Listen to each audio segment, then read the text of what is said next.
Hello again and welcome to our agriculture show, Ag Life. I'm Gerard Lampow. On the food story menu, we will take a look at how harvest was going up until the recent dump of snow. Well, the Equine Information Series hosted by the Lloydminster Animal Hospital updated area producers on artificial insemination. We stay hopeful as we look at grain drying. Then a 4-H ambassador shares some insight on her role working with young people. Plus, there's a value-added incentive for Saskatchewan producers to take advantage of.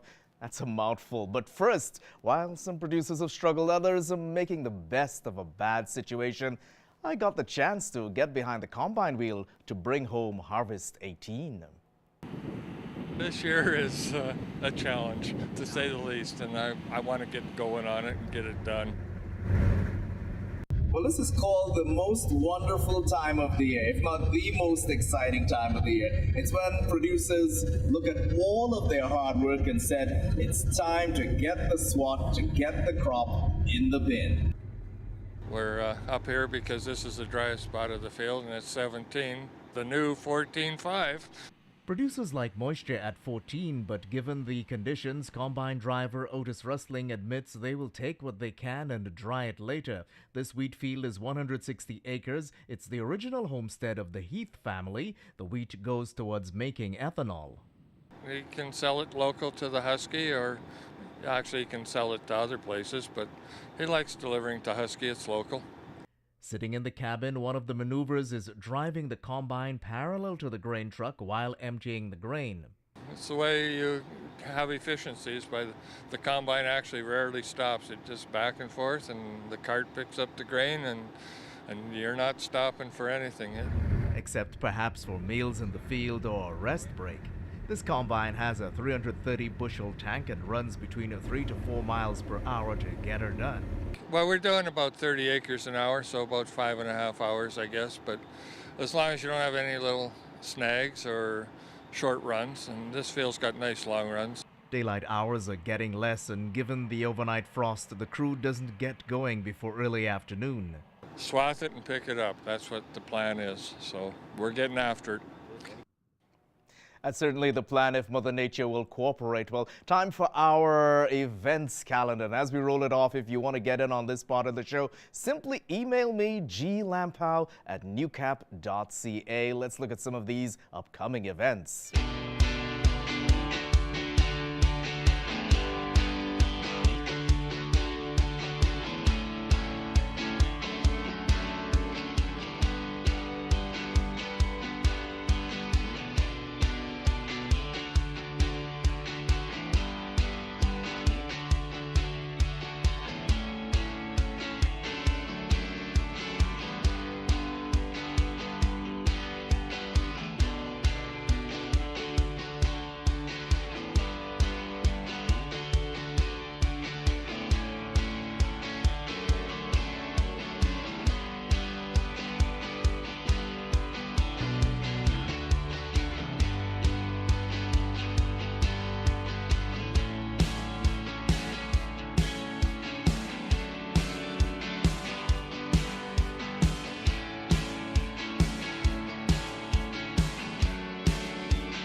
And still to come, local horse lovers are finding out why an Edmonton area facility is in high demand for just one of its programs. Ag Life continues after this break.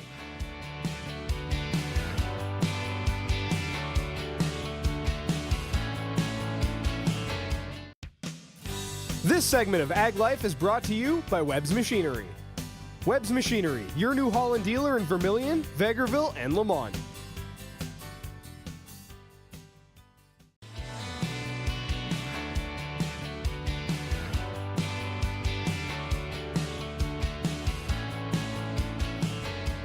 Thank you so much for being on board with Ag Life. Well, another topic at the recent Equine Information Night was artificial insemination. We find out that horse owners from around North America are benefiting from an Edmonton area facility.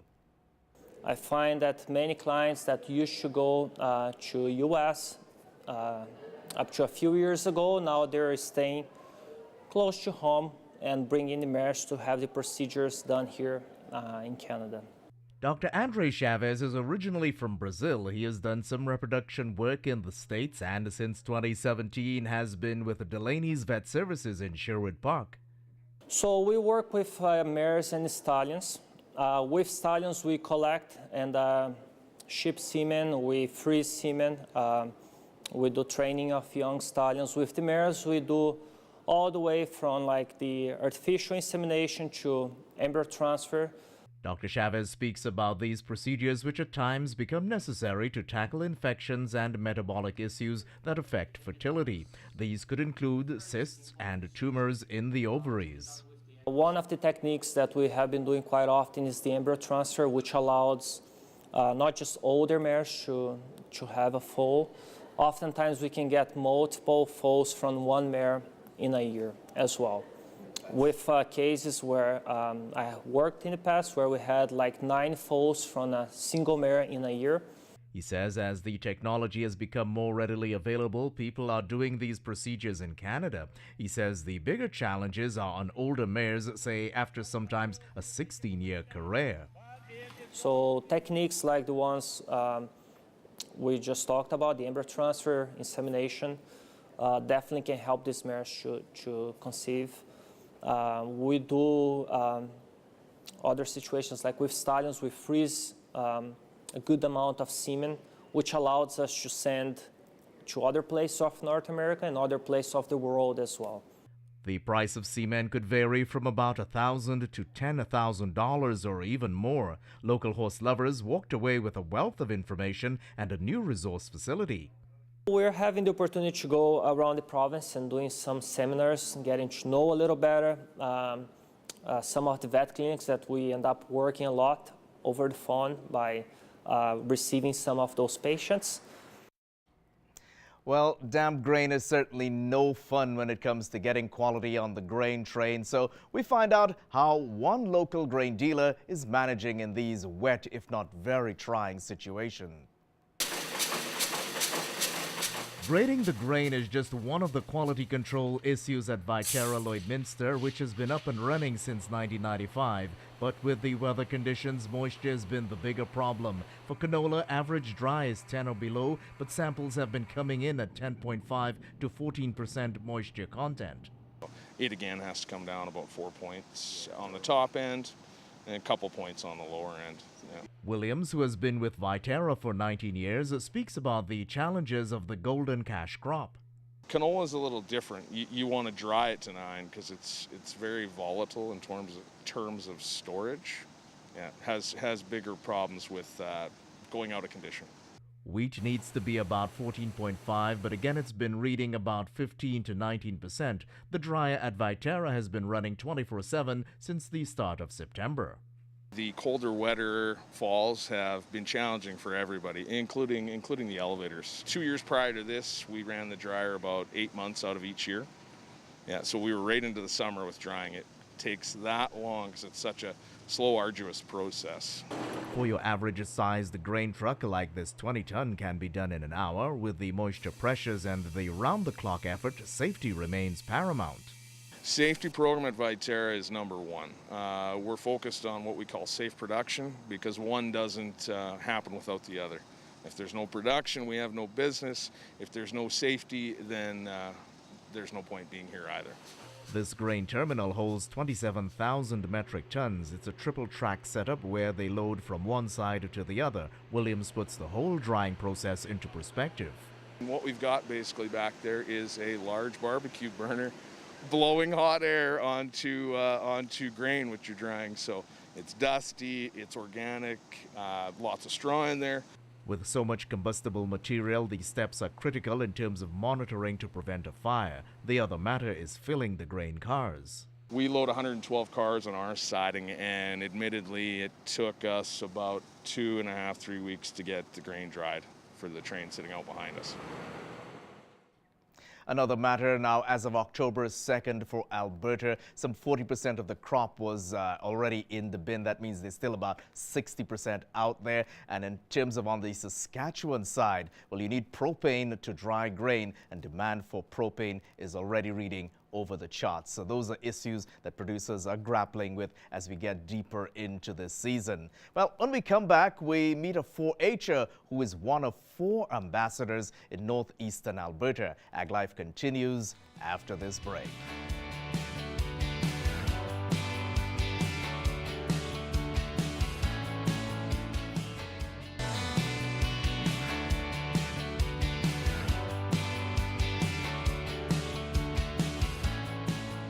You're viewing our agriculture show called Ag Life. We're out in Vermilion visiting with the Corbiere family, and Ashley, who is all of 17 years old, goes to St. Jerome's here in Vermilion area, and you're an ambassador with the 4-H. So thank you for inviting me over and to share some time with you. Tell me firstly, how long have you been in 4-H? I've completed 9 years of 4-H and will be starting my 10th this fall. Awesome. And how's school going for you there? It's going. Yeah? 12's definitely hard, but it's coming. Yeah. Now, you're an ambassador. You've been involved in the sheep program, and you're an ambassador. Tell me what that means in terms of 4-H and everything. So being a 4-H ambassador pretty much means that you get to promote the 4-H program, give presentations and workshops to other clubs, and essentially just teach people about 4-H and what we do and try and get people involved. Yeah. So let's say from me at my wonderful age in life, what would you tell me about 4-H to get me interested? I would tell you about all of the life skills that you can gain and learn throughout, as well as the amazing friendships and people that you meet along the way. People usually think of 4-H as agricultural related only, but it's actually spread into a lot more of creative options as well. So even if you live in town or the city, there's many 4-H options available for you as well. Yeah, because I'm hearing lots of different projects that exploring, some folks even talking about using Lego blocks to do all kinds of construction things that I say, wow. Yeah, for sure. I've heard about Lego, mechanics, photography, even baking. There's pretty much anything out there. Yeah. Now, you've also been able to travel around the province and stuff. I think you've got a trip coming up sometime. Yes, I'm going to Ottawa in April of 2019 to attend the Canadian Citizenship Congress Forum. Wow. So I'm very excited for that and looking forward to it. Yeah. What exactly is that about? Have you been told anything about it yet? Because, I mean, April is still a little ways away. That is the trip that I won at selections this past year in May. So I'll be traveling with, I think it's 8 other 4-H members as well. Right, right. Now, as an ambassador, in terms of moving around the province and so on, or even just moving around the Midwest region, tell me what happens like when you go out to clubs and stuff. So when you go to clubs, for the most part, I stay in this region to do workshops at clubs, or even sometimes you're asked to go to schools and talk about 4-H there. So you just go to other youngsters and say, well, I've been in 4-H since I was 9 years old, and yeah, give me that spiel there. Tell me all about it. So I tell them my name, where I'm from, my club, the projects I have raised, such as many sheep projects, market lamb, ewe lamb, ram lamb, etc., as well as I've done 2 beef projects and a few goats. So I'd tell them about all of my projects, as well as, like I said, all the creative options that you can take part in as well. Connected to 4-H but not project related are all of the summer camps and programs that they put on. Yeah. So not only have I attended many camps as a delegate, but I've also gone for my training and counseled many camps as well. Wow, that is really amazing to be able to do all of that. Let me see if I can zoom in on one part of it, because you said you're involved with the sheep, you got to raise them basically, and then at some point you take them to the Vermilion Expo, the fair and so on, and then you sell them off after the fair. Just how attached do you get to your animals? Very attached. I mean, I'm getting used to it now because it's not as hard to sell them or see them go, but you definitely get attached. You give them names, you spend hours upon hours with them outside, and so it's very easy to get attached, and as the years go on, you just learn how to deal with it easier, so it's not as heartbreaking. Yeah, how have you learned to do that? Because even for some adults, like I know I couldn't, we have two, we call them puppies, but they're a little older than that, and we couldn't just part with them under any circumstances. I feel like it's just growing to understand the process, so when you're little, you want to keep that lamb, right? It becomes yours. It's essentially just like having a little dog. And as you get older, you know that you get to keep them for a few months and become really close with them, and then seeing them go gets a little easier, knowing that all your hard work is paid off and maybe it's going to go to another flock and farm. Yeah, and lovely animals to go to another family, so to speak, there. Let's talk about the marketing side, if you feel comfortable talking about that, if you will, in terms of selling livestock, in terms of what are you looking for in terms of prices and that kind of thing? The prices definitely vary year from year. But when you're looking at a market lamb, market weight is anywhere from 110 to 120 pounds. You want your lamb to be like even, well muscled and finished, and stand square. And those are some of the important things, certainly, that buyers would want there, and in terms of giving you top value for the effort that you've put into producing this livestock. Yeah, for sure. Yeah, that's what it is, certainly, that we want to get at. In terms of staying with 4-H and so on, what is next for you, firstly, as an ambassador? For this next coming year as an ambassador, I'll be attending a few provincial as well as regional events, helping out, and then, mainly just helping out, making sure the events run smoothly. Right.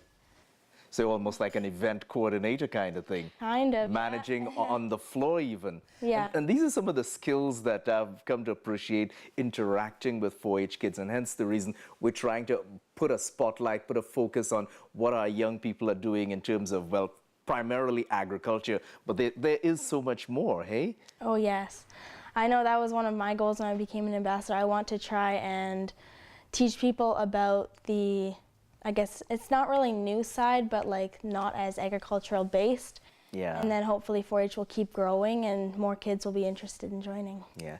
Do you see yourself staying on? This is a toughie, staying on, because young people, the world is open literally to all different directions, career-wise, even family-wise. What do you see yourself? Hard to say? Doing like after high school, you mean? Yeah.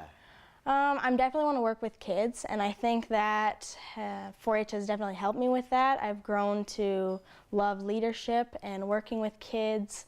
I love running events and stuff like that. So 4-H has definitely kind of steered me in that direction.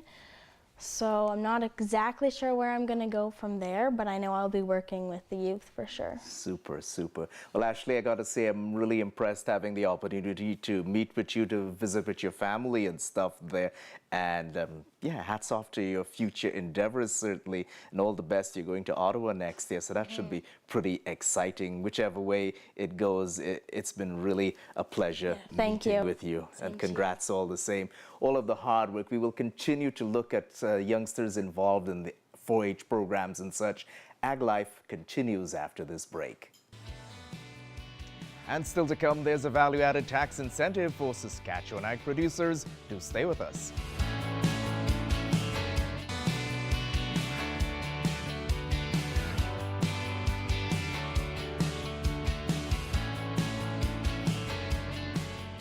Thank you for staying with us here at Ag Life. Well, Saskatchewan producers can now access a tax credit on capital costs for value-added facilities. Let's find out how this government incentive aims to attract foreign investment.